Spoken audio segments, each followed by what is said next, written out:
Welcome back to our YouTube channel Pakistani girls react. तो basically आज जो है वो हम एक मेजर गौरव आर्या की वीडियो पे रिएक्ट करने जा रहे हैं और इससे पहले जो है वो सारी अगर रीसेंट सिचुएशंस की बात कर ली जाए जो कि हमें पाकिस्तान में जो है वो देखने को मिल रही है, तो बहुत ही अफसोस के साथ ये कहना पड़ता है कि यहाँ पे जिस तरह हम पहले भी इस बारे में जो है वो सारे सिस्टम पे डिटेल में बात कर चुके हैं कि ऑब्वियसली ये जो छोटी छोटी चीज़ें होती हैं यही इकट्ठी होती हैं और फिर एंड पे जो है वो एक्सप्लोजन की सूरत में हमारे सामने आती हैं। अब बेसिकली जब ये सारी चीज़ें जो है वो हमें देखने को आ रही थी और सारी पब्लिक के सामने थी, तभी इन पे जो है वो कंट्रोल कर लेना चाहिए था। और जिस तरह से सारा सिस्टम लगाया था तो ऑब्वियसली एक ना एक दिन ये सारी जो है वो हमें सिचुएशन देखनी पड़नी थी। और जिस तरह अब हम देख रहे हैं बहुत ज़्यादा वीडियोस इस टॉपिक पे ट्रेंड कर रही हैं कि अब पाकिस्तान की क्या कंडीशन है, किस सिचुएशन से पाकिस्तान गुजर रहा है। और ये सब वीडियोस देखकर जैसे कहते हैं बहुत ज़्यादा एक दुख और तकलीफ़ होती है कि इतना बुरे तरीके से मुल्क में इस टाइम हालात कितने ख़राब हो चुके हैं और आवाम किस तरह से उनका गुस्सा नज़र आ रहा है कि किस तरह चीज़ें तोड़ रही हैं, गाड़ियाँ जला रहे हैं, सारा कुछ। और ये सारी सिचुएशन देख के हमें एक तरह से आवाम की कसूर भी नहीं लगता कि आवाम गलत कर रही है, क्योंकि ये सारी सिचुएशन जो है उनके अंदर बिल्डअप होती गई कि किस तरह उनको हालात जब ठीक नहीं नज़र आ रहे थे अपने मुल्क के, तो उन्होंने आवाज़ उठाने के लिए ये तरीका इख्तियार किया। अगर इकोनॉमिकली बात कर ली जाए तो सिचुएशन इस हद तक ख़राब है कि लोगों के पास खाने के लिए जो है वो खुराक मौजूद नहीं है, उनकी बेसिक फैसिलिटीज़ जो हैं, इवन बेसिक राइट्स जो हैं उनको वो नहीं मिल रहे। तो ऑब्वियसली ये दिन हमें देखने को मिलना ही था कि मतलब इस तरह से सारा। तो बाकी ये है कि हम इस वीडियो को देखते हैं और इसमें देखते हैं कि हमें मज़ीद क्या इंफॉर्मेशन मिलती है और एंड पे इसके बारे में बात करते हैं। So let's start.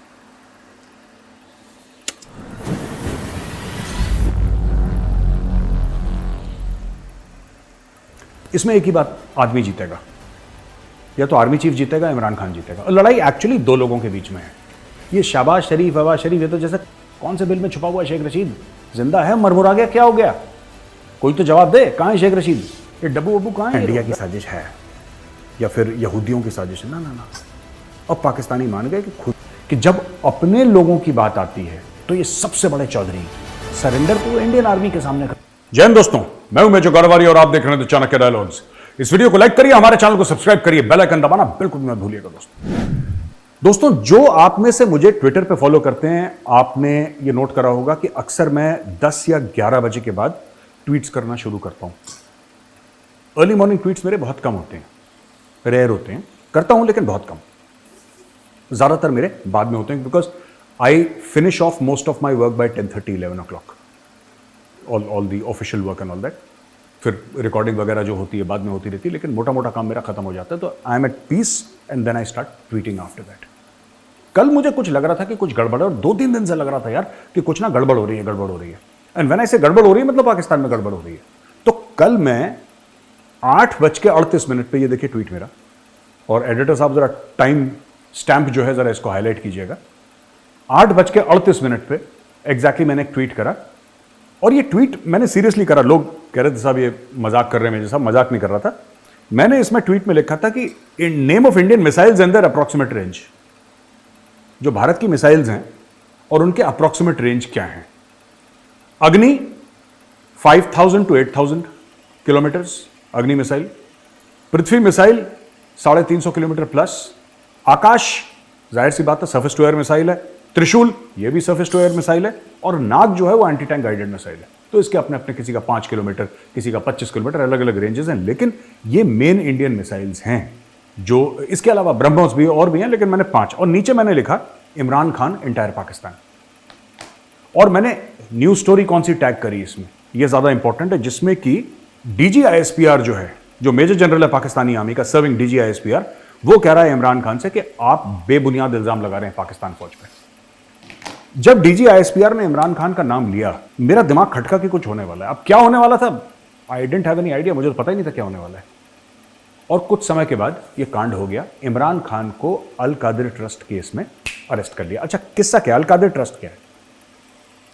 करीब 50 अरब पाकिस्तानी रुपए, अब भारत में वो कितना है मुझे नहीं पता, लेकिन 50 अरब पाकिस्तानी रुपए का एक ज़मीन का मामला था, जिसको इमरान खान ने, लोग कह रहे हैं, ऐसा इल्ज़ाम है, अभी पता नहीं मुझे, लेकिन कोर्ट ने भी कहा कि साहब आपने इसको रेगुलराइज करने के लिए पैसा लिया है। तो इसमें रियल एस्टेट का बहुत बड़ा गेम है, और पाकिस्तान में रियल एस्टेट के ही गेम है, पाकिस्तान में इसके अलावा कोई गेम है नहीं, क्योंकि आप ये नहीं कह सकते ना पाकिस्तान में आईटी का गेम है कोई, या ऑटोमोबाइल्स का गेम है, या मोबाइल फ़ोन का, इलेक्ट्रॉनिक का, टेक्नोलॉजी का, रिसर्च एंड डेवलपमेंट, सिर्फ ज़मीन का मामला है पाकिस्तान में, और कुछ मामला नहीं है वहाँ पे। That is the only business in Pakistan that happens with some degree of stability. तो ये मैंने कहा कि भाई इमरान खान जो है या तो ये पाकिस्तान में आग लगवा देगा या इसकी वजह से आग लग जाएगी, ये मेरा इंटेंट था। और मैंने DGISPR के जो उनका न्यूज़ आइटम था, ये डॉन न्यूज़ का, इसको मैंने अटैच करा और मैंने ये ट्वीट दागा। अच्छा, इमरान खान हो गए अरेस्ट। इमरान खान किस तरीके से अरेस्ट हुए? ये सब कोर्ट के अंदर बैठे थे अपने वकील के साथ और एक और बंदे के साथ, और बाहर इनके कुछ सपोर्टर्स थे। पाकिस्तानी रेंजर्स आए। पाकिस्तानी रेंजर्स कौन है? ये एक पैरामिलिट्री फोर्स है। पैरामिलिट्री फोर्स हम किसको बोलते हैं? पैरामिलिट्री फोर्स वो फोर्स होती है दोस्तों जो जनरली जो हम लोग इंडिया में डेफिनेशन समझते हैं। पैरामिलिट्री फोर्स वो होती है जिसके जवान तो उनकी डायरेक्ट भर्ती होती है, लेकिन officers are generally from the army, generally from the army. जैसे असम राइफल्स है इंडिया में, that is a paramilitary force. Similarly जो रेंजर्स हैं पाकिस्तान में, पंजाब रेंजर्स हो सकते हैं, वो सिंध रेंजर्स हो सकते हैं, उनके जो ऑफिसर कार्डर है वो आता है पाकिस्तानी आर्मी से सेकेंडमेंट पे, and they are on deputation to Punjab rangers. तो जाहिर सी बात है Punjab rangers, though it comes under their ministry of this thing interior, जो इंटीरियर मिनिस्ट्री है राणा सनाउल्लाह, उसके अंदर आते हैं रेंजर्स। लेकिन क्योंकि सारे फौजी अफसर हैं, you can very safely assume that they are controlled by the army chief. ये बात तय है, ये आप मान के चलिए, मैं आपसे कह रहा हूं, आप मान लीजिए इतनी बात कि they are controlled by the Pakistan army, even though वो उनकी होम मिनिस्ट्री के अंडर आते हैं। ठीक है जी। अब हुआ ये वहां पे कि इमरान खान को अरेस्ट कर लिया, और इमरान खान को अरेस्ट करने के बाद साहब जो बवाल बरपा हुआ है पाकिस्तान में, एक तो इमरान खान ने बोला कि भाई ISPR ने जो मेरे खिलाफ बोला, I don't need to lie. अच्छा, पाकिस्तान में एक और चीज है ना कि जो खुदा बन गया वो खुदा बन गया। अगर इमरान खान का आप वीडियो दिखा दें पैसा लेते हुए, तब लोग बोल देंगे कि ये खान को फंसा रहे हैं, झूठा है। मतलब अगर पाकिस्तानी किसी पे भरोसा करते हैं तो फिर आंख बंद करके भरोसा करते हैं, दिमाग भी बंद कर देते हैं। आंख तो खैर बंद बात की बात है, दिमाग स्विच ऑफ करके भरोसा करते हैं। इसीलिए इस मुल्क की इतनी बुरी हालत है दोस्तों। इस मुल्क का इसलिए बैंड बजा हुआ है कि दिमाग का इस्तेमाल बहुत कम है पाकिस्तान में। It's a rarity. कभी 20-25 करोड़ लोगों में कभी किसी ने एक आध अपना बल्ब दिमाग का खोल लिया तो खोल लिया, जनरली ब्लैंक मामला है। अगर कोई ब्रेन मैपिंग करे वर्ल्ड की ना, अगर कोई ब्रेन मैपिंग करे वर्ल्ड की कि इस वक्त कितने लोग, जैसे नहीं होता मोबाइल फोन कितने लोग इस्तेमाल कर रहे हैं, कितनी फ्लाइट ऐप्स होते हैं ना जो दिखाते हैं कि इतनी फ्लाइट चल रही है इस कंट्री के ऊपर, ये हो रहा है वो हो रहा है। जब ये सब चीजें अगर कोई सॉफ्टवेयर बनाएगा ना मैप करने के लिए दुनिया भर कि कितने लोगों का दिमाग काम कर रहा है, आप देखेंगे पाकिस्तान में 25 करोड़ की आबादी में आपको 15-20 का बल्ब जलता हुआ दिखेगा, बाकी सब blank. Everything is done in Pakistan from the point of view of emotion, from the point of view of personal loyalty, not loyalty towards the country, personal loyalty, जाती वफादारी काम चलते हैं वहां पे, और उसमें भी दगाबाजी करते हैं ये लोग, बट कोई बात नहीं, that is the standard which they follow the Pakistanis. अच्छा है नहीं कर तो इमरान खान ने बोल दिया कि साहब ISPR ने करा तो मैं क्या करूं, मैंने तो ऐसा कुछ करा नहीं, मुझे झूठ बोलने की जरूरत नहीं है। अच्छा, इमरान खान ना, फैजल नसीर एक जनरल है, DGC है, which is number 2 two ISI में होता है और ISI चीफ के नीचे होता है। तो लोग कहते हैं कि third most powerful uniformed personnel in Pakistan. पहले आर्मी चीफ हो गया, फिर DGISI हो गया, फिर DGC उसके नीचे हो गया। और DGC जो है वो बड़ी एक जिसको कहते हैं कि जबरदस्त पोजीशन होती है, बड़ी पावरफुल पोजीशन होती है, पॉलिटिकल पोजीशन है DGC। जब इमरान खान के ऊपर पहले, आपको याद है कई महीने पहले इमरान खान के ऊपर एक अटैक हुआ था उसको जान से मारने का, तो 3 लोगों का नाम इमरान खान ने लिया था, राइट। एक नाम लिया था शहबाज शरीफ, प्राइम मिनिस्टर ऑफ पाकिस्तान, दूसरा लिया राणा सनाउल्लाह, इंटीरियर मिनिस्टर यानी कि होम मिनिस्टर ऑफ पाकिस्तान, और तीसरा उन्होंने जो नाम लिया था वो इमरान खान ने नाम लिया था फैजल नसीर का, DGC का। और DGC को ये कहते हैं डर्टी हैरी करके उनको नाम बोलते थे, डर्टी हैरी है। He would call him dirty Harry time and again. Dirty Harry is an iconic character played in the film of the same name, you know. Dirty Harry Clint Eastwood का character है। एक corp था जो encounter corp था जो shoot करता रहता था। क्लिंट ईस्टवुड की मूवी है, बड़ी ज़बरदस्त, मैं तो बड़ा फ़ैन हूँ क्लिंट ईस्टवुड का, और उसकी ऑलमोस्ट मैंने सारी फिल्में देखी हैं। ये जो बात थी कि साहब आपने ये डर्टी हैरी है और ये मार देता है लोगों को, ये मार देगा, ये कर देगा, वो कर देगा, तो ये he was always blaming the army. अब क्या हुआ कि ये मामला और ख़राब हो गया, मामला हाथ से निकल गया, और मामला इतना हाथ से निकल गया कि पैरामिलिट्री फोर्सेस आई, रेंजर्स आए, और रेंजर्स ने धर पकड़ा और इमरान खान को लेगा डायरेक्टली रावलपिंडी। उसके बाद जो पाकिस्तान में हुआ है यार, पाकिस्तान में ऐसा मैं नहीं सोच सकता था। मैं पाकिस्तान को ना दोस्तों 22-23 साल से फॉलो कर रहा हूँ।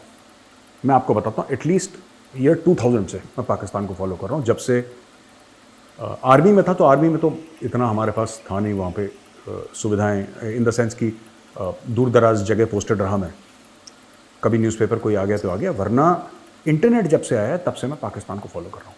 और मैं आपको अपने बारे में एक चीज़ बताता हूँ जो कम लोगों को पता है। पाकिस्तान की सिर्फ फ़ौज के बारे में नहीं, पाकिस्तान के हर एक पहलू, उनका सोशल फैब्रिक क्या है, कौमें कौन सी हैं, ज़ातें कौन सी हैं, पाकिस्तानी फ़ौज में इनसाइड पाकिस्तान आर्मी कितने जट हैं, कितने अराई हैं, कितने गुजर हैं, इनमें क्या बीच में फ्रिक्शन चलता है। पाकिस्तानी फ़ौज की बात कर रहा हूँ। इनकी सिविल सोसाइटी में क्या चलता है, इनके मेहंदी की जो रस्म होती है उसमें कौन से गाने गाए जाते हैं। I am a student of what happens in Pakistan. एक ज़माना ऐसा था दोस्तों जहाँ पे जो कराची के जो म्यूनिसिपल इलेक्शंस होते हैं ना इनके, मैं उनके रिजल्ट्स फॉलो करता था। I was such an obsessive. मुझे एक एक चीज़ उनके बारे में, आप समझ लीजिए कि अगर इसको फॉर्मली करता तो मैं पीएचडी कर चुका होता पाकिस्तान का। मैंने इतना फॉलो करा है पाकिस्तान को। लेकिन एक चीज़ मैं गैस नहीं कर पाया और वहाँ पे मेरा गैस वर्क फेल हो गया। हाँ, मुझे लग रहा था कल सवेरे से कि कोई गड़बड़ है, लेकिन मैं ये चीज़ गैस नहीं कर पाया कि पाकिस्तानी कौम जो है या पाकिस्तानी लोग इतने गुस्सा हो जाएंगे कि जीएचक्यू के अंदर ये धावा बोल देंगे, लाहौर के कोर कमांडर का घर फूंक देंगे ये लोग, पंजाब के गवर्नर का घर फूंक देंगे, आग लगा देंगे उसमें। अब मैं आपको बताता हूँ थोड़ा सा माइंडसेट हुआ ये पाकिस्तान में कि पाकिस्तान तहरीक इंसाफ वालों ने बोल रखा था कि इमरान खान हमारी रेड लाइन है, इमरान खान हमारी रेड लाइन है, यानी कि लक्ष्मण रेखा है। इमरान खान को अगर तुम छुओगे तो इसके जो नताइज होंगे बड़े खौफनाक होंगे, विल बी वेरी डेंजरस। अगर तुमने इमरान खान, बाकी तुम जो कर लो वो हमारी तू मैं चलती रहेगी। खान को तुमने हाथ लगाया, खान को छेड़ा, फिर तुम देखना। इन्होंने खान को छेड़ दिया और पीटीआई के वर्कर्स ने पाकिस्तान में आग लगा दी। अब एक बात ध्यान रखिएगा, इमरान खान एक अकेला बंदा है जो पीटीआई को लेकर चल रहा है, राइट। ये डिपेंड करेगा कि कितनी कौम सड़क पे आती है। अगले 24-48 घंटे में पाकिस्तान का एक बहुत बड़ा फैसला होने वाला है। मैं ये नहीं कह रहा कि वो मुल्क नहीं रहेगा या रहेगा, मुल्क तो रहते हैं यार, मुल्क तो रहते ही हैं, वो टूटे फूटे रहते हैं। सूडान भी तो रहता ही है, सीरिया भी तो रहता ही है, तो मुल्क तो रहते हैं। इन एनी शेप और फॉर्म कंट्रीज विल स्टे। लेकिन मैं आपको ये कहने वाला हूं कि, और कहना चाहता हूं आपको ये, कि अगले 24 या 48 घंटे में ये डिपेंड करेगा कि ऊंट किस करवट लेटता है। और यहां से ना सिर्फ एक बंदा जीत के आएगा। मुगल कहते थे एक जमाने में तख्त या तख्ता, या तो तख्त मिलेगा या तख्ता मिलेगा। ये मुगलों के टाइम पे कहावत थी बड़ी मशहूर, तख्त या तख्ता। तख्त समझते हैं राजा बैठता है जिस पे, या तख्ता। तो ये जो बात है, ठीक है, अगर भीड़ आ जाती है और पाकिस्तान में कलेश हो जाता है तो इमरजेंसी इनको डिक्लेयर करनी पड़ेगी। मार्शल लॉ की बात नहीं कर रहा, इमरजेंसी की बात कर रहा हूं। They will have to declare emergency. अगर इमरजेंसी से काम नहीं होता फिर इनको मार्शल लॉ डिक्लेयर करना पड़ेगा। अभी पाकिस्तानी आर्मी ने बैटिंग करनी शुरू नहीं करी है। जो भी ये कह रहा है, हिंदुस्तान में बैठा जो भी ये सोच रहा है कि पाकिस्तानी फौज चुप है, कुछ नहीं कर रही और लोग हावी हो गए ना, अभी पाकिस्तानी फौज ने जवाब देना शुरू नहीं करा है। और जब पाकिस्तानी फौज जवाब देगी तब बहुत भारी पड़ेगा मामला और भारी कैजुअलिटीज होंगी। और इसलिए थोड़ा सा डर के पाकिस्तानी फौज इसलिए नहीं कर रही क्योंकि यार IMF का लोन है, इसका लोन है, पैसे के, कंट्री का बहुत बुरा हाल है पाकिस्तान का। Even without this nonsense happening in Pakistan का बहुत बुरा हाल है। अब क्या करें। पर अगर पाकिस्तानी फौज रिटेलिएट करती है, बॉस, तो पाकिस्तान में मैं बता रहा हूं खून बहेगा हर शहर में, हर गली में। अगर क्योंकि पाकिस्तानी फौज का एक इतिहास है, एक तारीख है कि जब अपने लोगों की बात आती है तो ये सबसे बड़े चौधरी हैं। सरेंडर तो वो इंडियन आर्मी के सामने करते हैं, लेकिन अपने लोगों के सामने तो फातेह हैं, अपने लोगों के सामने तो चैंपियन है। अपने लोगों को दबाने में पाकिस्तानी फौज से बड़ा किरदार और किसी का नहीं रहा पूरी दुनिया में। खैर, coming back to the point, तो उन्होंने क्या करा कि गवर्नर का हाउस फूंक दिया, कोर कमांडर के घर के अंदर घुसे, तोड़ ताड़ दिया। आपने इमेजेस देखी होंगी ना, और सारी इमेजेस आपने देखी होंगी। ये सब चीज़ें हुई और कई सारी चीज़ें वहाँ पे धीरे धीरे धीरे धीरे खराब होना शुरू हो गई पाकिस्तान में, और अभी भी खराब चल रही हैं। किसी को नहीं पता इमरान खान कहाँ पर है। हाँ, इतना ज़रूर पता है कि रावलपिंडी में है और एक स्पेशल जेल में रखा है। लेकिन मेरे सूत्रों ने पाकिस्तान ने बताया कि वहाँ पे ऐसे 3 एस्टेब्लिशमेंट हैं, 3 में से किस में रखा है ये नहीं पता। अगर कोई, और कई पाकिस्तानी बड़े कॉन्फिडेंस के साथ कह रहे हैं मीडिया पे, अरे मेजर साहब आप हम बताते हैं यहाँ पे रखा है, और देखा किसी ने नहीं है, देखा किसी ने नहीं है, सारे चौधरी बन रहे हैं। लेकिन अब इमरान खान को कहाँ पे रखा है, क्योंकि they are shifting Imran Khan, ये भी मुझे पता लगा है। जहाँ पे ले गए थे वहाँ से 2 घंटे बाद उसको शिफ्ट करा और फिर तीसरी जगह शिफ्ट करा। कोई पुलिस कॉलेज है या पुलिस ट्रेनिंग वाला एरिया है जहाँ पे, और जिसके आसपास फौज है, वहाँ पे भी रखा था, इतना मुझे पता लगा है। ठीक है ना। अब वो क्या नाम है उस जगह का, that I am not aware of. तो दोस्तों, ये जो स्टोरी हुई है पाकिस्तान में प्रोटेस्ट्स की, पाकिस्तान के आर्मी हेडक्वार्टर्स को स्टॉर्म कर दिया गया। ठीक है। और जैसा मैंने बताया GHQ, मैंने सोचा नहीं था यार, मैंने जिंदगी में नहीं सोचा था कि पाकिस्तानी ऐसा करेंगे। आर्मी हेडक्वार्टर्स, हम तो मजाक उड़ाते थे, हम लोग इंडिया में मजाक उड़ाते थे, आज भी मजाक उड़ाते हैं कि बाकी जितने भी मुसलमान हैं वो मक्का की ओर सजदा करते हैं। दुनिया भर के मुसलमान मक्का की ओर सजदा करके नमाज पढ़ते हैं, पाकिस्तानी GHQ रावलपिंडी की ओर सजदा करके नमाज पढ़ते हैं। और जिसकी ओर नमाज पढ़ते थे, सजदा करते थे, उसी का इन्होंने कांड कर दिया पाकिस्तानियों ने कल, बहुत तगड़े वाला। पाकिस्तान में अगर बात की जाए तो जिस तरह यहाँ पे जो है वो ट्विटर वगैरह और जो दूसरे नेटवर्क्स वगैरह हैं उनको बंद कर दिया गया है, क्योंकि सिचुएशन जो है वो काफ़ी ज़्यादा आउट ऑफ कंट्रोल है।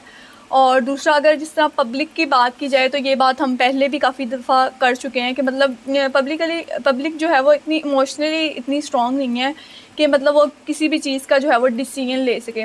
जिस तरह से सारी सिचुएशंस है वो हम रेपिटेटिवली, यानी एक ही चीज़ हम बार बार होते देखते आ रहे थे, और ये एक, जिसे कहते हैं ना, प्रेडिक्टेड बात थी कि मतलब ये सिचुएशन एक ना एक दिन हमें देखनी ही पड़नी थी। और नो डाउट कि ये सिचुएशन जब भी देखने को मिलनी थी, इससे बहुत ज़्यादा एक तो बड़े लेवल पे डिस्ट्रक्शन हुई, जैसे पहले भी सोचा जा सकता था कि इस तरह होगा जब भी ऐसा हुआ।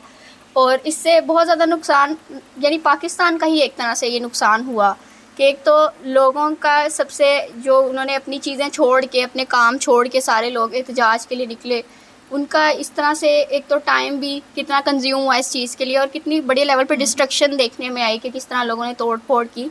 लेकिन इसमें हम ना पब्लिक को गलत कह सकते हैं और ना अथॉरिटीज़ को, लेकिन हम ये सिचुएशन देखकर सिर्फ दुआ कर सकते हैं कि उम्मीद कर सकते हैं कि पाकिस्तान की सिचुएशन बेहतर हो सकती है। दूसरा, अगर यहाँ पे जिस तरह सारा ये प्रोटेस्ट हो रहा है उसके हवाले से बात की जाए तो जिस तरह हम पहले भी बात करते आए हैं कि नो डाउट ये जो है वो ह्यूमन राइट्स हैं कि वो अपने हकूक़ के लिए, या अगर उनको बेसिक फैसिलिटीज़ नहीं मिल रही तो वो उसके ख़िलाफ़ जो है वो आवाज़ उठाएँ। तो लेकिन ये कि एक एजुकेटेड तरीके से जो है वो सारा काम किया जाना चाहिए कि आप पता लगे कि आप एक पढ़े लिखे इंसान हो, ना कि ये कि आप जहालत का मुजाहिरा करें। जैसे कि हमें ऑब्वियसली जिस तरह इस वीडियो में भी बात की गई कि अब जैसे कि हमें भी पता है कि यहाँ पे एक एजुकेटेड लोग जो हैं वो बहुत ज़्यादा कम है, लाइक 15 to 20% जो है वो हमें देखने को लोग मिलेंगे जो ऑब्वियसली जो है वो क्रिटिकल थिंकिंग के ज़रिए जो है वो काम ले रहे हो या किसी भी डिसीजन को जो है वो हैंडल कर रहे हो। बाकी जो है वो इमोशनली तौर पे जो यानी उनको मिलता है उस राह पे जो है वो चल पड़ते हैं। और एहतजाज उनका राइट है, लेकिन पुरअमन तरीके से एहतजाज होने चाहिए, वो अपनी आवाज़ उठाएं, जो उनका पॉइंट ऑफ व्यू है उसको पूरी दुनिया के सामने शो करें। लेकिन इस तरह पाकिस्तान के अलावा किसी का नुकसान नहीं हो रहा, इससे जो भी होगा इससे सारा नुकसान सिर्फ पाकिस्तान को ही पहुंचेगा। करते हैं कि जल्द ही सिचुएशन थोड़ी बेहतर हो और पाकिस्तान वापस एक नॉर्मल कंडीशन में आ जाए।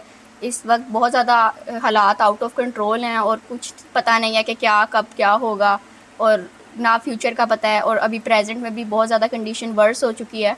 तो उम्मीद करते हैं कि बहुत जल्द ये हालात बेहतर हों और मिलेंगे। और बाकी ये कि इस हवाले से जो भी आपका पॉइंट ऑफ व्यू वो आप हमारे साथ शेयर कर सकते हैं, और अगर आपको वीडियोस पसंद आए तो don't forget to give a like and subscribe to our channel. तो मिलते हैं नेक्स्ट वीडियो में, टिल देन गुड बाय।